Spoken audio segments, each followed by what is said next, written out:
안녕하세요, 블랙사입니다. 요즘 주식하기 참 어려운 시기인 것 같습니다. 국내 주식시장은 미국과 디커플링 상황인데요. 다시 말해서 미국 주식과 반대로 움직이고 있다는 말입니다.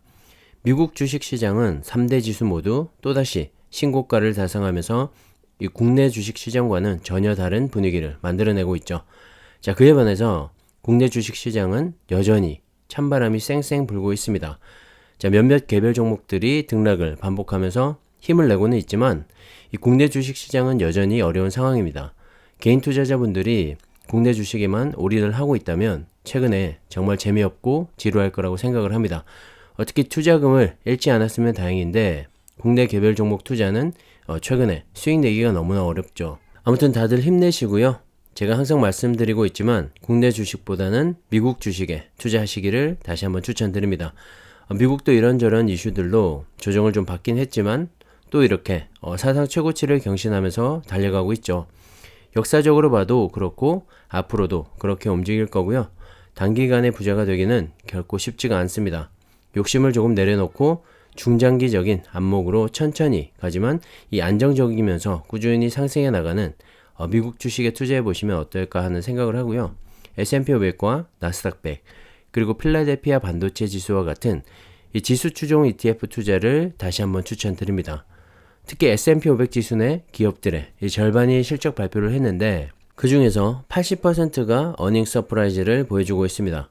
반도체 등 원재료 공급이 잘 되지 않는 상황과 인플레이션 압력 등의 악재를 견뎌내면서 호실적이 이어지고 있는 건데요.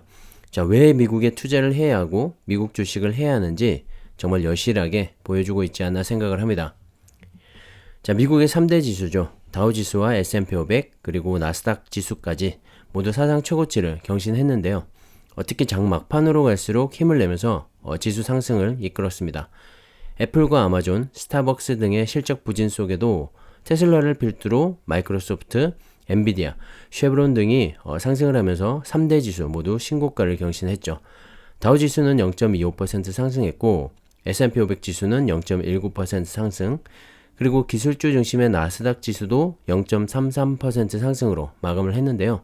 테슬라 같은 경우엔 주당 $1,000를 넘어선 뒤로 정말 거침없는 상승세를 보여주고 있는 것 같습니다.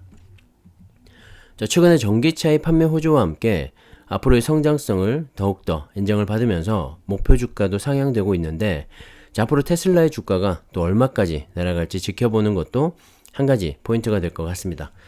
그리고 애플이 3분기 실적 부진으로 인해서 주가가 좀 빠지고 있는데요. 그에 반해서 마이크로소프트는 또 거침없는 상승세를 이어가면서 16개월 만에 애플을 제치고 시총 1위에 다시 올라섰습니다.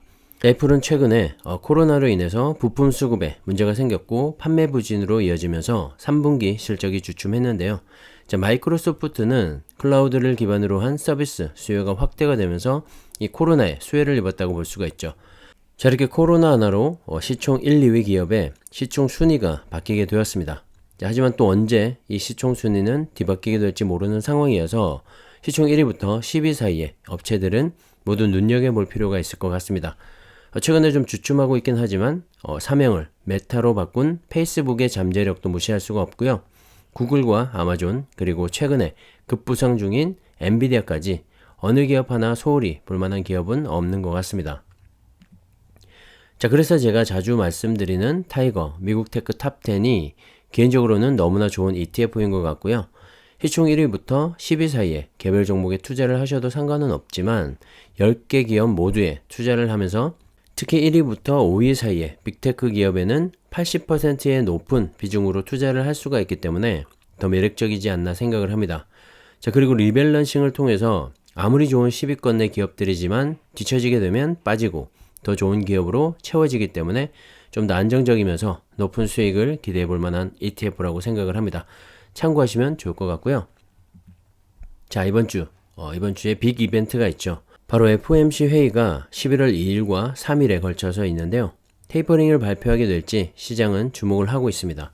지금 미국의 3대 지수가 사상 최고치를 경신하고는 있지만 불안한 것이 바로 테이퍼링 시행 여부에 따라 시장이 또다시 한번 출렁거리면서 급락장이 펼쳐지게 될까 노심초사하는 건데요. 사실 연준에서는 시장과 계속해서 소통을 하면서 테이퍼링 시행 일정을 흘리는 그런 모양새를 이어왔었죠. 시장에서는 이번 FOMC 회의 때 테이퍼링 시작을 유력하게 예상하고 있는 상황입니다. 테이퍼링, 즉 미 연준은 현재 매월 1200억 달러어치의 채권을 매입하면서 시장에 돈을 풀고 있는 상황인데요. 이 채권을 매입하는 프로그램을 축소하는 테이퍼링을 개시하게 될 것이라는 말이죠.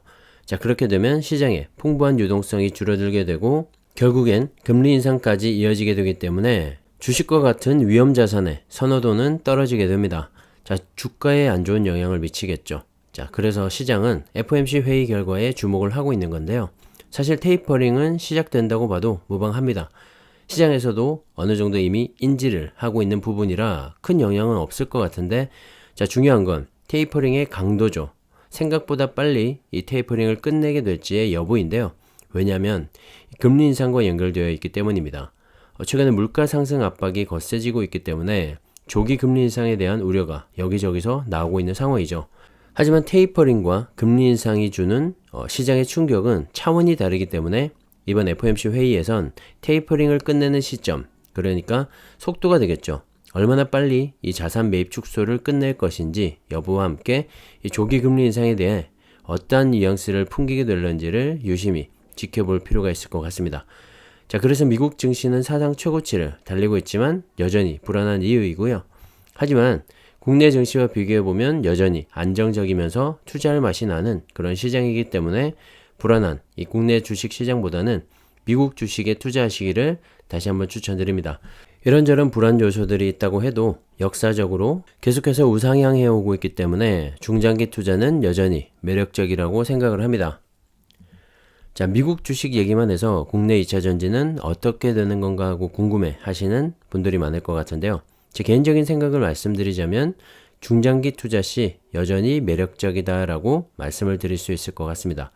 하지만 미국의 테이퍼링과 금리 인상 이런 이슈들로 인해서 조정폭이 다소 깊어질 수도 있다는 점은 생각을 하셔야 할 것 같고요. 하지만 중장기로 보면 여전히 매력적이라고 생각을 합니다. 자, 특히 최근에 LFP 배터리 이슈와 함께 많이 상승했던 이 국내 2차전지 관련주들이 조정을 받으면서 하락세를 이어가고 있는데 개별 주식의 등락폭에 비하면 2차전지 ETF와 같은 경우에는 좀 더 안정적인 그런 방어력을 보여주고 있죠. 자, 그렇기 때문에 분할 매수로 평균 단가도 낮추고 수량도 늘리는 좋은 기회이지 않나 생각을 합니다. 자, 그리고 LFP 배터리 하면 또 중국 시장이기 때문에 차이나 전기차와 같은 이 중국의 2차전지 기업에 투자를 하고 있는 ETF도 꼭 함께 투자해 가시기를 추천드리고요. 제가 항상 말씀드리지만 2차전지는 한국과 중국의 비중이 가장 높기 때문에 전기차의 확대 보급과 함께 더 많이 갈 수밖에 없는 구조라고 생각을 합니다. 전고체 배터리가 상용화되는 그런 시점에는 또 다른 상황들이 만들어질 수는 있겠지만 아직까지는 너무 먼 이야기라고 생각을 하고요. 현재의 상황에서 본다면 중국과 한국의 2차전지 시장은 여전히 매력적이라고 생각을 합니다. 사실 오르기만 하는 주식은 절대로 없습니다. 많이 오른 만큼 또 건전한 주가 조정은 필수인데요. 멀리 가려면 쉬엄쉬엄 가야 한다고 생각을 합니다. 계속 오르기만 한다면 오히려 불안해서 저는 투자하기가 망설여질 것 같기 때문인데요. 단타나 단기 투자를 생각하신다면 최근처럼 이렇게 빠지는 주가에 더욱 불안해 하실 수도 있을 겁니다. 자, 그런 분들이 이렇게 빠지는 장에서는 또 더 많이 던지기 때문에 주가가 오히려 더 많이 빠지게 되는 요인이 되기도 하죠. 특히 단타는 B2의 가능성도 크기 때문에 하락장에서는 어쩔 수 없이 시간이 지나면서 반대 매매나 손절을 해야 하는 상황이 발생할 수가 있습니다. 더 큰 주가 하락으로 이어지기도 하죠. 자, 그래서 중장기 투자를 기본으로 생각을 하면서 B2가 아닌 여유 자금으로 꾸준한 투자를 하시는 것만이 이 개인 투자자들이 험난한 주식 시장에서 돈을 잃지 않는 유일한 방법이지 않나 생각을 합니다. 자, 그리고 가장 중요한 건 좋은 종목을 잘 골라서 투자를 하는 것이겠죠. 그리고 분산 투자도 절대 잊지 마시고요. 자, 제가 이렇게 말씀을 드려도 제 생각도 정답이 아니기 때문에 각자의 소중한 돈은 각자가 좀 더 신중하게 생각하고 투자를 하셔야 한다고 생각을 하고요. 자, 그 과정에서 저 같은 의견을 가진 사람도 있다라고 참고하시면서 신중한 투자를 하셨으면 좋겠습니다.